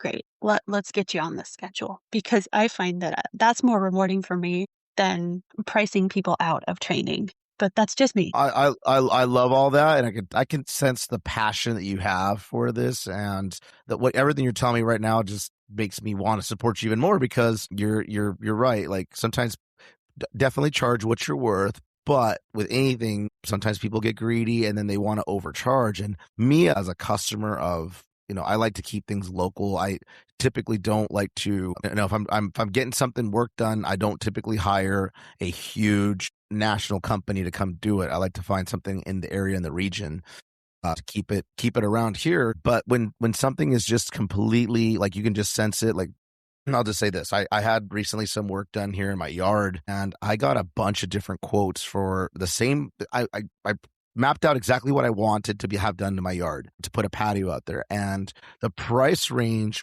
went anywhere from, and I had I dealt with probably like over the last number of years, I dealt probably with like 7 or 8 different companies. And I had anywhere from a $3,000 quote to $20,000 quote, which is insane. Like, I'm like, how does it, like, I told you exactly what I want, and it sounds like you understand what I want based off of what you're telling me and your quotes you're giving me. How does that go from 7,000 to 20,000 with all these different companies? And so I looked around on Google, I searched, and I looked at reviews, I looked at the ratings and the comments, and I ultimately made my decision. I didn't go with the cheapest option. I also didn't go with the most expensive option either. I kind of met in the middle based off of what I read and based off the price. And it's like some of these other folks, they completely lost me as a customer for any other projects I may want to do in the future just because of how price gouging they were when I realized that many more of these other companies were more reasonable, where a few of them were just like 20,000, 18,000. I'm like I got this done for $9,000, $10,000. I don't know how you're going to charge me double for the same like result I got here. Like it's like, I don't like it when people get greedy. So mad props to you for meeting people to understand your value, but at the same time, not taking it to an extreme of, I just want to get paid. And it sounds like you actually have passion for what you do. And I respect that. So Thank I think you. that's really cool. One of the questions I have, just because of me, like I said, I've had dogs all my life, and sometimes it gets challenging with some things where it's like you try to train, and then there's just like, you finally just give up and you're like, this dog is just, this is the way they are, and I'm going to accept them because I love them. Do you ever get to a point where you're just like so frustrated and you just don't know what to do? And typically, how do you, like, what kind of skills do you have to use or tell yourself or do to keep yourself motivated or to keep pushing forward to get the results that you want for training some of these dogs that are not your dogs, but somebody else's? I mean, they're all my dogs. Well, yeah, I'll but agree with that. They're all my babies. So I guess the best way to approach that would be, yes, I get frustrated. Yes, I find myself questioning, like, am I doing things correctly? I think that's how I grow, is being like, all right, approach this from the left, approach it from the right, dig under it, go around it. Like, how can I solve this problem? Which I think is part of the fun.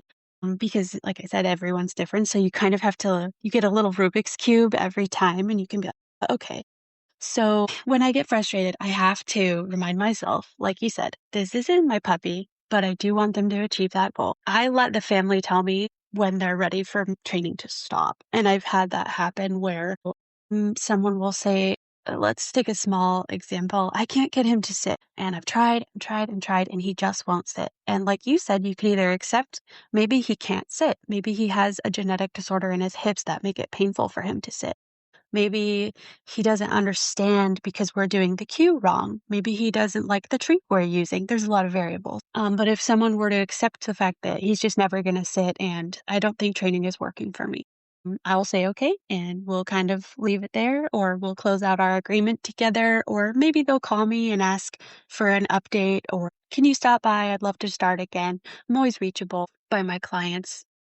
But then sometimes you'll have a person who is dead set on a dog becoming a cat. And they'll say, this dog is not a cat. This dog is not a cat.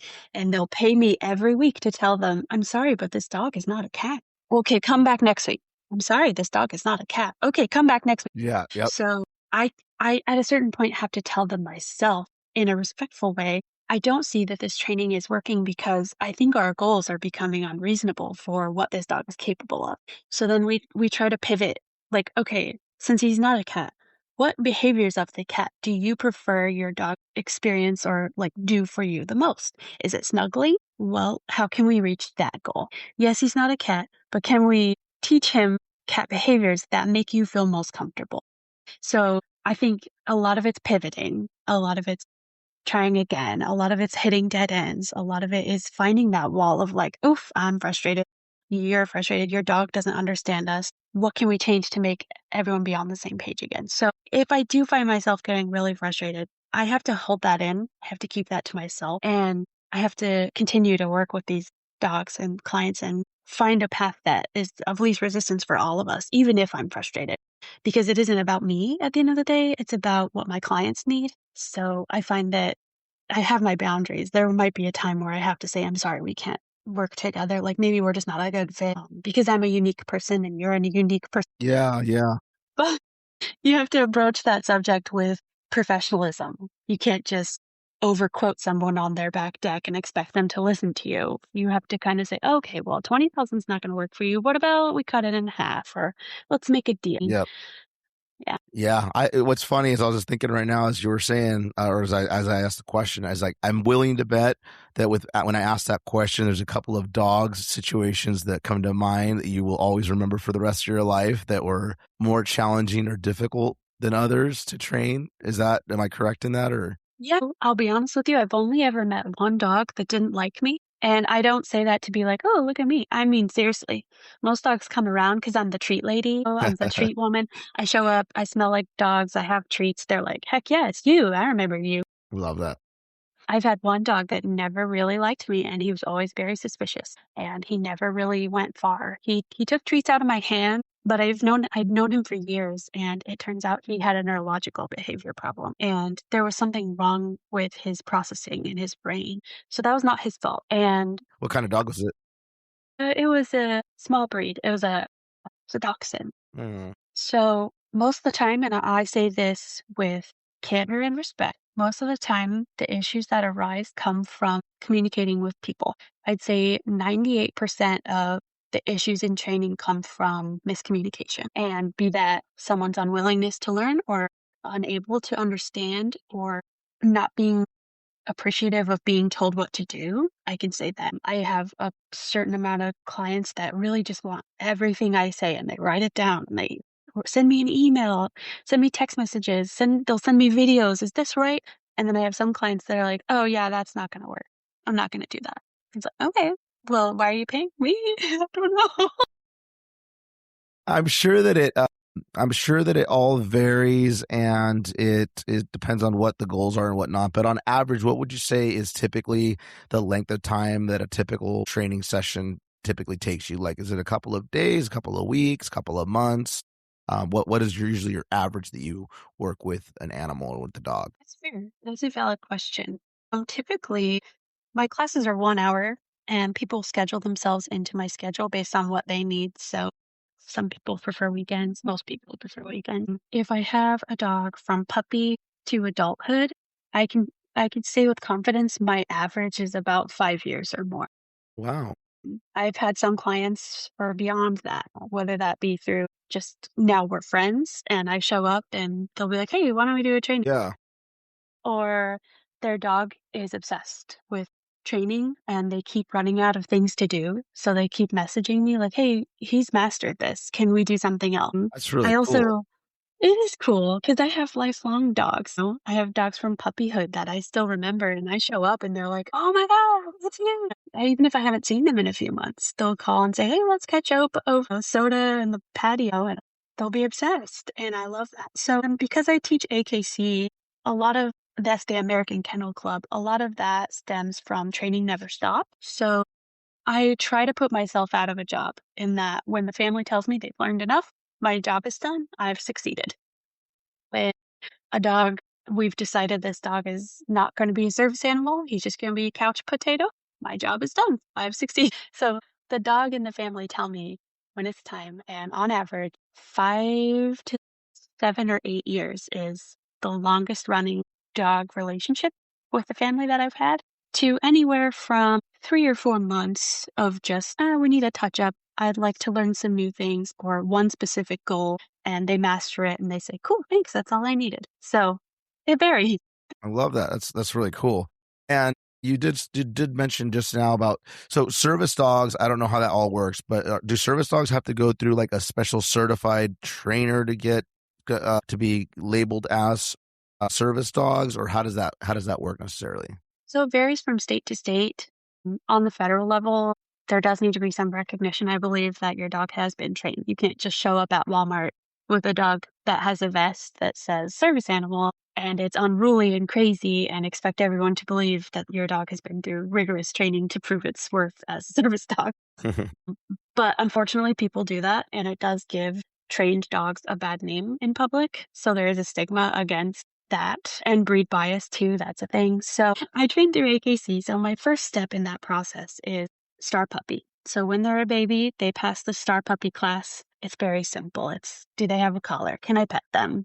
Do they like being on leash? Simple puppy things. Yeah. And then beyond that, there's an adult version of AKC, which is a 10-step test that proves they have the wherewithal to manage under stress and to manage requests with respect and to the human and without treat, or with the suggestion there might be treats later. And once they pass their canine good citizen is what the adult version is called, there's things beyond that. So there's training for urban settings, there's training for dock jumping, there's training for agility, there's training for therapy dog, there's training for emotional support animal, the ESA, then there's training for service animal. So service animal is, like I said, it varies state to state. In Oregon, you are allowed to train your own service dog. And there's only 2 questions that a business or a facility can ask you if you show up with your dog and they're incredulous of you, which is already kind of like suspicious because not all disabilities are visible. They can ask, what does this dog perform for you as a service? And is he a service animal? Basically, I believe. You could quote me if I'm wrong. But basically, in Oregon, you can train your own dog to do at least, many more do multiple, but at least one service for you. So I have clients who have CPTSD from military service, and they need DPT, which is deep pressure therapy, and they need jostled when they get stressed. So the dog bumps their leg and says like, hey buddy, I'm here. I've just recently talked to a trainer who is training her dog to detect migraine. I have a client who is teaching her dog to help her stand up from a chair. I have another client who is teaching her dog to bring her keys or pick up her cane. So it basically varies on what that person needs their service dog to do. And in the state of Oregon, you can teach your dog to do that for you. And you can claim then, yes, he's a service animal, but training is required. I don't know where I heard this or where I seen this, but maybe you can clarify for me. But was there something I may have seen at some point that there's training for a dog to be able to detect when someone's about to have a stroke or a heart attack? Am I correct in that? So there are dogs for that, yeah. And I was talking, like I said, with the gal who's training her dog to detect migraines about this, because apparently she was telling me, she's also a positive reinforcement trainer, that a study she read said that dogs can detect the slightest hormone level in a human being because their scent is that good. Wow. So oftentimes a service dog will detect like, ooh, you kind of smell weird. And they tap your leg like, you smell weird, because you've taught them to smell this specific hormone change. Yeah. And when you're stable, they don't smell it. So if they start to jostle your leg, like, hey, buddy, you should probably sit down. Here's your meds. They can bring you your meds. They can bring you a bottle of water. They can make sure you're seated comfortably and they can sit on top of you so you don't get up. And then you can properly have your seizure or properly have your POTS episode or some people like narcolepsy. And then Animals, dogs, and everything are they're beyond amazing. Like you just telling me all this right now just makes me just appreciate them on a whole other level. I absolutely love them. They are, I always tell people that don't have animals, I'm like, I don't know how you cannot have an animal. I realize that some people just can't, but like where's your creature? yeah, like I give my friends crap that don't have animals, and I get it. Sometimes people just are like, I don't have time for them. I didn't have time for mine either, but they came into my life, and now I just cannot imagine my life without them ever. Even when my boy passed away, I instantly was like, I'm not ever going to replace him, but I need that love in my life, like where I have at home, that I come home and I'm able to relax and I have my 2 dogs with me that love me and I get to spoil them and spend all my love on them and take them on walks and all that stuff. So it's like, I always tell my friends, I'm like, if you don't have a dog or an animal, you are like, you're not living. You're missing out. You're missing out. Yeah. So. Yeah, they're perfectly sinless and without blame. And I think they're angels for real because they just are unconditional. And I love that. And I think through positive reinforcement training, you can reciprocate that unconditional love back to them through mutual understanding. And that's a beautiful thing when a human eyes light up and they're like, oh, I get it. You don't get it. How can I tell you? And then the dog goes, wait, I get it. It's such a wonderful feeling. Yeah. Is there a specific, is there certain breeds that you like to work with the most, or your favorite, I should say? I like shelter dogs, like mixed breeds. One Tail at a Time is a great rescue that kind of operates under them. There's plenty of Mexico street rescue, people that ship dogs in from California, Hawaii, Texas, just like road dogs. And they're very rough and tumble and they are very cool. And I really like working breeds. So Husky, obviously. I really love German Shepherds. I really love Pit Bulls. I like Doodle. Australian Shepherds. I don't know if I said that. Corgis. I love Corgis. I like them all. I can't just. Tough question. Is there ones that are more challenging to work with? I'm not saying you don't like them, but you're like, oh, this one's going to be interesting, or this one's going to keep me on my toes. Poodles? Absolutely. Poodles, 100%. Because they're so smart. They're smart to a fault. Kind of like giving a child who's really good at math a ton of math to solve, and then they're done, and they look around like, what else is there to do? Yeah. And they've already out-taught the teacher. And the teacher's like, I don't know what to tell you. Like, this is calculus. And the kid's like, well, what's beyond calculus? So you get an older person or someone with a family that has a poodle and the dog is learning their boundaries are flexible. And the person doesn't really know how to communicate to the dog, specifically a poodle's occasionally. Hey, here's why. But then the poodle says, that doesn't matter. I don't have boundaries. It's a, what is that? Self-fulfilling prophecy. Because the dog is too smart. And I think you really have to be on your toes with poodles because they're so cool and they're really, really smart. So you have to be prepared that a poodle comes with the challenge of teaching beyond what you think they're capable of because they're that smart. I believe it. So my little guys, Taz and Lorenzo, they're Pekingese poodles. So they're Peekapoo. And they are beyond smart. It's unreal how smart they are. Like they know. Like they know us so well. They know exactly when we're almost home. Like if they know the time. I usually am home before my girlfriend, but they know exactly what time she's going to be home. So what they'll do is they'll go over to the little doggy gate that we have by our hallway, closest to the door. So they know that by 6:15, 6:30 that mom's going to be home from work. And so they run over there and they just sit there and wait for her. And then they do this huge yapping, cheerful bark when she gets in. And it's so funny to see how dogs pick up on our patterns and they know when it's time for bed. They know the process of when right before we go to bed, if we're watching TV downstairs, they know that we take them outside, and right after they come up from inside, they run upstairs because they know that it's bedtime at a certain time. And it's crazy how animals can pick up on our behaviors and know us so well. And they know when we're sick. All of my animals I've ever had, they know when I'm not feeling well, and they'll come over and they'll be extra lovey, extra cuddly, and all that. And it's amazing that animals can can sense that and know us so well. And I always think too, it's like I like to spoil my dogs mostly because they have such a short time that they get to be here. And it's like, Yeah. I want to make the best of their life and give them the best love and the most love that they can have and most attention they can have while they're here. Even my last dog that I had, I've never forgotten him. I'll still bring him up in conversation and I'll think back on like moments that we had and I laugh and pictures and all that. And it's like these animals are your family. Yeah. I've noticed, I don't know if you've noticed this or not, with how long have you been doing this, your own business with the dog training?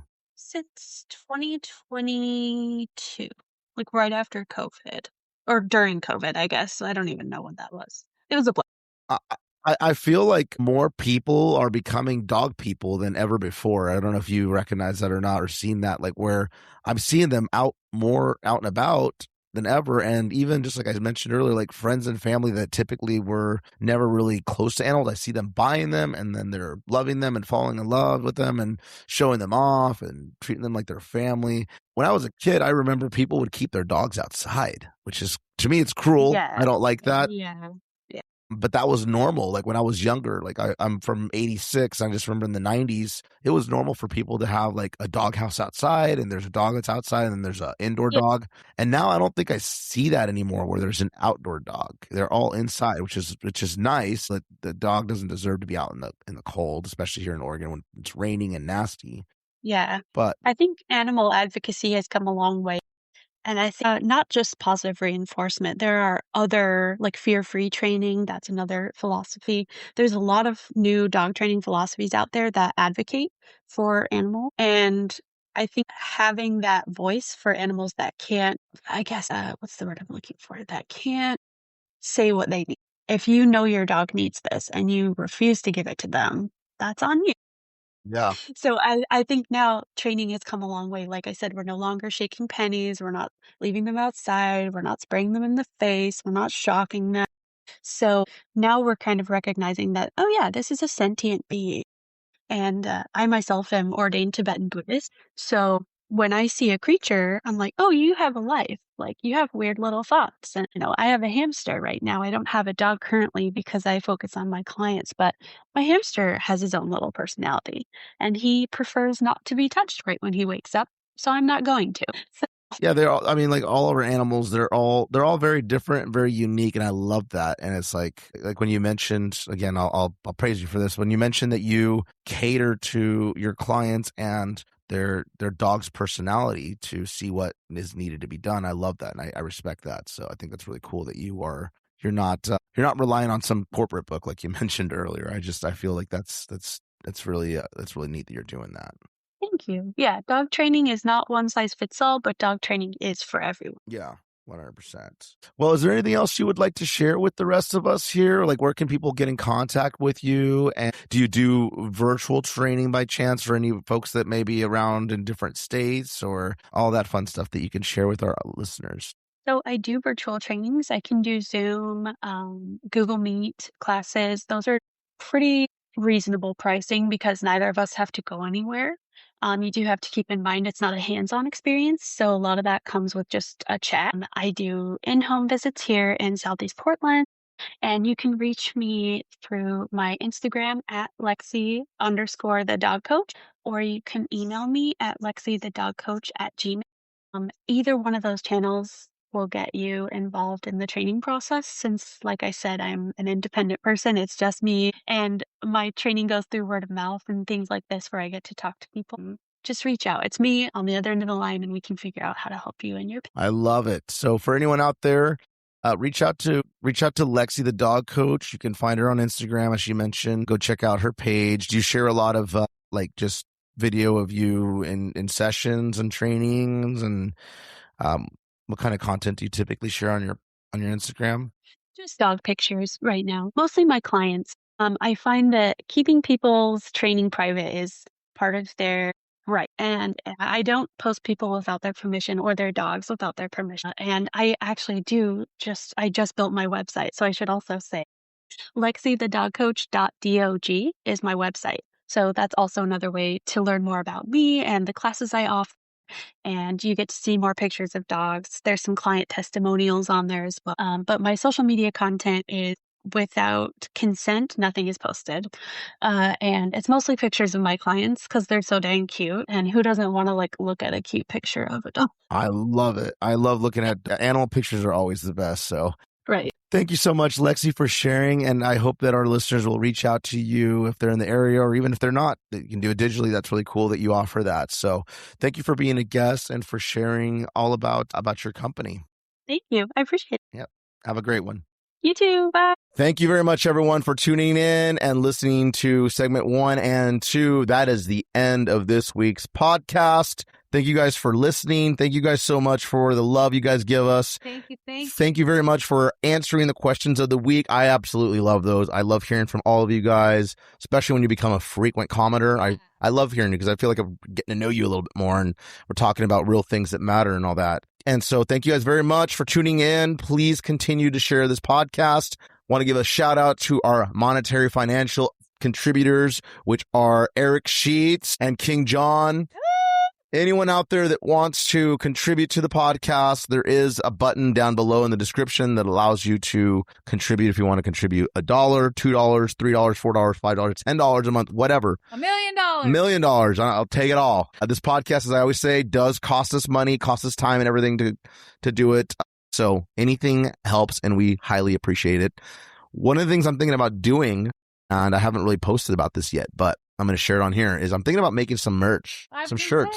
I think it's time that we make some shirts with some good positive sayings and some cool, like, just design stuff. So might be doing that. And that's another way that you guys can help with the podcast. And thank you guys very much. Seriously, like, that's all I really got to say. Yep. I hope you guys have a great rest of your week. That's it from us, from the loving Lorenzo and the terrific Taz, Manian Devil, as he's looking at me.